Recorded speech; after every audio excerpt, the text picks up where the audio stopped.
Hello students, today I will discuss about MCQ of chapter 5 revision multiple choice question. The three steps from solid to points are किसी solids के जो three steps हैं वो क्या क्या होते हैं। देखिए सॉलिड क्या होता है, सॉलिड है जे surface lines points, solid lines surface points, इनको जो अकॉर्डिंग टू कंडीशन आपको लिखना है। देखिए सॉलिड का ये होगा, ऑप्शन फर्स्ट हो जाएगा यहाँ से सॉलिड, सॉलिड फिर सरफेस फिर लाइंस आएंगे फिर पॉइंट्स होंगे। ओके, सो इसका फर्स्ट ऑप्शन होगा A. The number of dimension a solid has, किसी सॉलिड की नंबर ऑफ डायमेंशंस कितने होते हैं, 1 2 3 0, 3 आएगा यहाँ से। Solid has 3 dimensions. Next MCQ, the number of dimension a surface has, surface is a flat, it has 2 dimension, surface के 2 dimension होते हैं, length and breadth. Okay, the number of dimension A point has, किसी point की कोई dimension नहीं होती, इसलिए यहाँ पे ये 0 आंसर आ जाएगा यहाँ से। क्योंकि पॉइंट क्या होता है, ऐसे आप जैसे ये फाइंड आउट करते हैं, it has no dimension, it has 0 dimension. Next, the number of lines passes through 4 distinct collinear points. देखिए कोलिनियर पॉइंट्स क्या होता है कि जो एक ही लाइन पे लाइन करता है, ए बी सी डी, ये चारों पॉइंट्स एक ही लाइन पे लाई कर रहे हैं। अब आपको ये बताना है कि इन चारों पॉइंट से कितनी लाइन पास होती है, केवल एक सिंगल लाइन पास होती है। ये देखिए आप फिगर के अंदर भी देख सकते हैं आप। So it means question number 5 का जो आंसर आएगा वो 1 आ जाएगा। The number of line passes through 4 distinct collinear points, 4 collinear points हैं। Collinear points means lie on a same line, और एक ही लाइन पे लाई करते हैं तो केवल एक ही लाइन पास होगी। सो इट मीन्स इसका आंसर 1 हो जाएगा। 6, the number of plane passes 3 distinct collinear points. Plane क्या होता है, plane is a flat surface, जैसे आपका टेबल टॉप, और प्लेन की 2 डायमेंशन होती है, इट हैज़ नो थिकनेस, जैसे आपका ये paper, it is a plane, it has only length and breadth. So यहाँ पे क्वेश्चन क्या है, the number of planes passes through 3 distinct collinear points. Collinear point means एक ही लाइन पे लाई करने वाले पॉइंट से कितने प्लेन पास हो सकती हैं। अगर पॉइंट्स एक ही लाइन पे लाई कर रहे हैं यानी कोलिनियर है, तो इसके लिए आपके पास आएगा infinite plane passes. 7, lines are parallel if they do not intersect is stated in the form। इनमें से क्या है, ये एक्जियोम है या डेफिनेशन या पोस्टुलेट है या प्रूफ है। ये डेफिनेशन आएगा, ना तो ये एक्जियोम्स है और ना ये पोस्टुलेट है। So it is an definition. 8th, Euclid stated that all right angles are equal to each other in the form of. Euclid ने बताया कि सभी राइट एंगल एक दूसरे के इक्वल होते हैं। इनमें से क्या है, मैंने आपको करवा रखा है ये सब। इट इज़ ए पोस्टुलेट, ये एक पोस्टुलेट है। 9, which of the following need a proof. Proof किसकी आवश्यकता होती है, प्रूफ। देखिए डेफिनेशन पोस्टुलेट इन सब में कोई प्रूफ नहीं चाहिए, ये सब यूनिवर्सल ट्रूथ होते हैं। इट मीन्स थ्योरम में आएगा, theorem as a proof. 10, boundaries of a solids are. Solid की जो बाउंड्री होती है वो क्या कहलाती हैं, surface. Boundary of solids are surface होते हैं। अब यहाँ पे ये आपके पास आ गए, through 2 distinct points there, 2 distinct points हैं। If no line that passes through them is a unique line that a passes through them, are 2 line that passes through them. So यहाँ से क्या आएगा, इनमें से ऑप्शन 11 ये बी आएगा, is a unique line that passes through them. किन्हीं भी 2 पॉइंट से एक ही लाइन पास होती है, यूनिक, ए एंड बी, और सिंगल पॉइंट से इनफाइनाइट लाइन पास होती है, यानी कि 2 पॉइंटों से केवल एक लाइन पास होगी। 2 और 3 more points as only 1 line passes, and only single point से infinite many line pass. So यहाँ पे इसका क्वेश्चन नंबर 11 का जो आपका ऑप्शन हो जाएगा वो बी हो जाएगा। Question number 12, for every line L and for every point P not lying on L,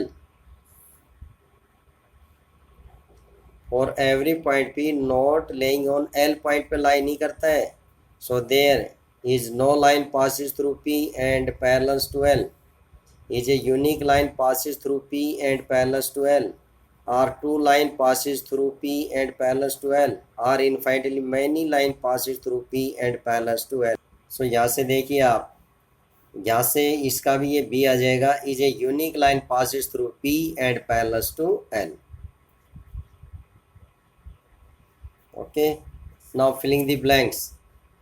Euclid belongs to country, किस कंट्री से बिलोंग करता है यूक्लिड? ग्रीस.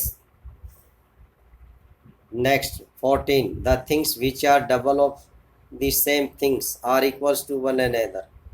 अगर किसी इक्वल के डबल कर देंगे आप, कोई इक्वल थिंग्स है और उनको आप डबल करेंगे तब भी आपका आंसर इक्वल ही आएगा. Give a line and a point not on line, there is one and only one line. यहाँ पे आ जाएगा ये perpendicular line which passes through the given point and is perpendicular to the given line. किसी कोई point अगर कहीं line नहीं करता है तो इससे एक ये परपेंडिकुलर ड्रॉ कर सकते हो. सो ये जो लाइन है ये perpendicular to this line and this line is perpendicular. So दोनों जो ब्लैंक्स हैं वहाँ पे परपेंडिकुलर आएगा आपका. क्वेश्चन नंबर 16 देखिए, फिलिंग द ब्लैंक्स के अंदर two distinct filling the blank in a plane cannot have more than one point in common. यानी कि किसी प्लेन में अगर टू डिस्टिंक्ट यहाँ पे लाइन आएगा, देखिए किस तरीके से, अगर किसी प्लेन में दो डिस्टिंक्ट लाइंस हैं उनमें केवल और केवल एक कॉमन फैक्टर होता है, कॉमन पॉइंट होता है, वो इंटरसेक्ट करेंगी कहीं ना कहीं. सो कॉमन हो सकता है only minimum one common. Okay, फिर से वही आ गया, बाउंड्रीज ऑफ सरफेस. सरफेस की जो बाउंड्री है वो क्या कहलाती है? Boundaries of surface. यस, किसी सरफेस की जो बाउंड्री होती है या तो कर्व होती है या लाइन होती है. A line separates a plane into, bring the blanks part namely blanks and the blank. जैसे लाइन सेपरेट जो किसी प्लेन को कितने पार्ट्स में डिवाइड करता है, जैसे ये आपके पास प्लेन है. सो इसने इसमें इस जो आपका ये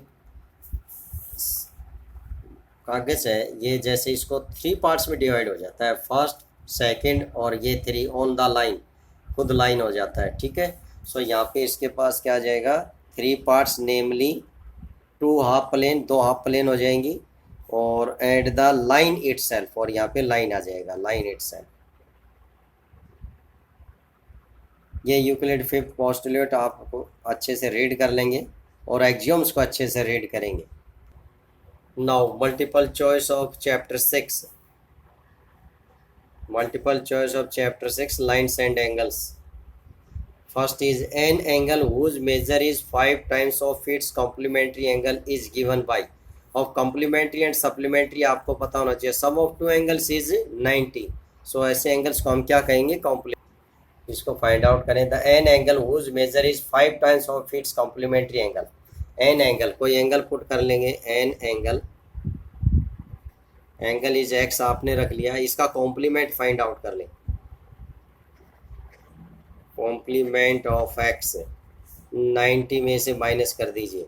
कॉम्प्लीमेंट्स में सम ऑफ टू एंगल इज 90. अगर आपको कोई एंगल 30 डिग्री गिवन है तो 30 का जो कॉम्प्लीमेंट है वो क्या होगा, 90 में से 30 माइनस कर देंगे, देन वी गेट 60. सो इसके 30 के बजाय आपके पास x आ गया तो x का कॉम्प्लीमेंट क्या होगा, 90 minus x. Then by given condition क्या है, an angle measure is 5 times of its complement. किसी एंगल की जो मेजरमेंट है, इसकी x की जो मेजरमेंट है 5 टाइम्स, इसके 5 टाइम्स के इक्वल है, 5 इंटू में 90 minus x. Now simplify it, x is कस टू 5 से मल्टीप्लाई कर दिए, 5 0 5 9 जा 45 एंड माइनस का 5x. ट्रांसफर 5x इन left hand side, x plus 5x is equals to 540, then 6x is equals to 540. So find out x is equals to 540 upon 6, cancel by 6, 6 7 जा and 6 5 जा, आपके पास क्या आ गया, 75 डिग्री. x की value आ गई. Next question number second, an angle whose supplement is 6 time its complement. देखिए सप्लीमेंट जो है एंगल वो 6 टाइम ऑफ इट्स कॉम्प्लीमेंट है। अब यहाँ क्या है, सप्लीमेंट एंगल्स क्या होते हैं, sum of two angles is 180। For example angle A plus B is equals to 180। अब इनमें से एंगल ए कुछ हो सकता है, एंगल बी भी कुछ भी हो सकता है। सो इन दोनों का सम क्या होगा 180। ऐसा है तो इट मीन सप्लीमेंट है। अब यहाँ पे एंगल पुट कर लिए, लेट किसी एंगल की मेजरमेंट एक्स। सो इसका सप्लीमेंट क्या आएगा, सप्लीमेंट ऑफ एक्स 180 में से माइनस कर देंगे, 90 माइनस में एक्स। इसी एंगल का कॉम्प्लीमेंट भी फाइंड आउट करें आप, complement of x, because condition given है। सॉरी सप्लीमेंट के लिए 180 में से माइनस करें आप, 180 माइनस एक्स, ये आ गया 90 minus x. Now by given condition supplement of x is 180 minus x is equals to 6 times of its complement. Complement के 6 टाइम्स की इक्वल है। सो कॉम्प्लीमेंट एंगल को 6 से मल्टीप्लाई किया हमने, then we get 180 minus x is equals to 6 open the bracket multiply by 6, 6 0 6 9 जा 54 minus 6x।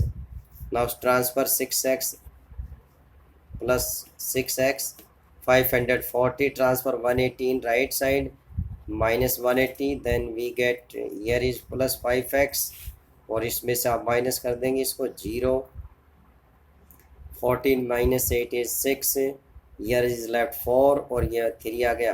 Then x is 360 divide by 5 cancel by 5, 5 7 जा and 5 2 जा 72 degree.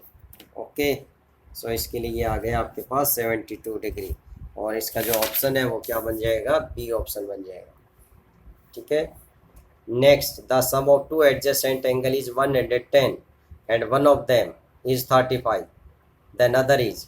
Second angle find out करना है, two angles का सम 110 है, इसमें से 35 माइनस कर दीजिए आप, अनदर एंगल आ जाएगा। 110 में से 35 माइनस कर दीजिए, क्या आएगा 10 माइनस 5 5, ईयर इज लेफ्ट 0, यहाँ से कैरी लेंगे आप 10, 10 minus 3 is 7, so it means it is we get 75 degree. So another angle is 75 degree. Figure 4, in adjoining figure P O Q is a line, the value of X find out करना है। यहाँ से इस figure से आपको value of X find out करना है। 1 2 3 P O Q is a line which is a straight line और एक स्ट्रेट लाइन 180 डिग्री होगी।